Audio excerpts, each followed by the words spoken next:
can never raise our standard of living by protectionism, by building a wall around the country. That's not putting America first. That's putting America last. That's a lack of confidence. That's not a rising, shining America. We need lower taxes. We need less regulations. We need to focus on university research for technology. We need better schools. That's the way to have the kind of future that we need. Thank you, Mr. Alexander. Mr. Buchanan, you have 1 minute for rebuttal. All right, sure, NAFTA was really a wonderful deal for America. 2 years after we negotiated and signed it, our trade surplus is gone. We got a $15 billion trade deficit with Mexico. 300,000 jobs have gone south. The Florida winter tomato industry is on its back. Illegal immigration is soaring into this country. Mexico is the prime source of narcotics and drugs. And my good friend Senator Dole negotiated a $50 billion bailout with Bill Clinton for the regime that brought this all about. Why? Because Mexico needed the money to pay back Citibank, Chase Manhattan, and Goldman Sachs. Now, I plead guilty, Bob, to wanting to protect American workers making $10 an hour in South Carolina textile mills from having to compete with Mexicans making $1 an hour. That's just not fair. That is un-American. But Bob, when Citibank, Chase Manhattan, and Goldman Sachs got into trouble, you turned into a protectionist with Bill Clinton and Mr. Rubin, Mr. Greenspan, and all of you got together and bailed out that government. Why didn't you let those fellas test the magic of the marketplace like you want American workers to do? Thank you. Senator Dole, you have a minute. Let me say, first of all, the problem is not with NAFTA and GATT. I supported the problem with President Clinton. He's been less than aggressive in effect to be an aggressive trade policy. He's got anti-dumping provisions, anti-subsidy provisions. We have provisions in law called Section 301 where he can take action to protect American workers. He hasn't done it. He hasn't done it time after time after time.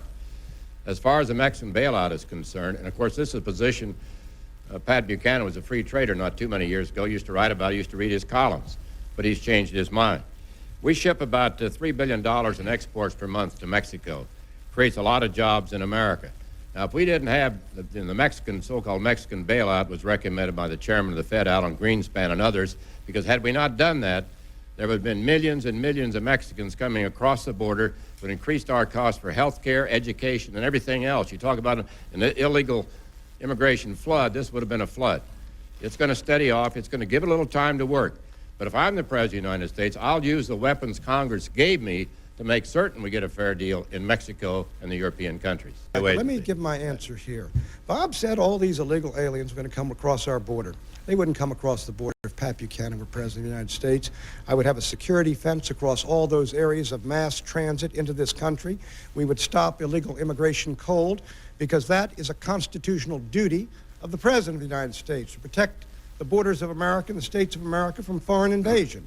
And that's what's taken place. When 1, 2, 3 million people walk across our borders every year, some of them going into crime, some of them going on welfare, most of them coming for work.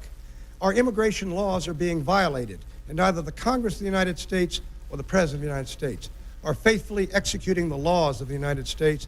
And when we get there, they will be faithfully executed, and illegal immigration into this country from that southern border will be stopped cold. You have my word. Mr. Buchanan. No, I know you're on that commission. You raise Social Security taxes more than any tax increase in American history. That's right, but we save Social Security. 37 million Americans are getting their checks every month. But Pat's off on this isolationist kick. Build a fence around America. Now, let's face it. The thing we ought to do in Mexico, get this NAFTA thing, we're get a good, strong president, use the weapons Congress gave him, improve the economy in Mexico. Those people will stay home. If they don't, we do have a responsibility. Bob Dole will have that responsibility in 1997. And if not, we ought to supplement or compensate the states who have to pick up the slack on Medicaid, health care, and other education, other costs they incur because of illegals. Thank you, Senator.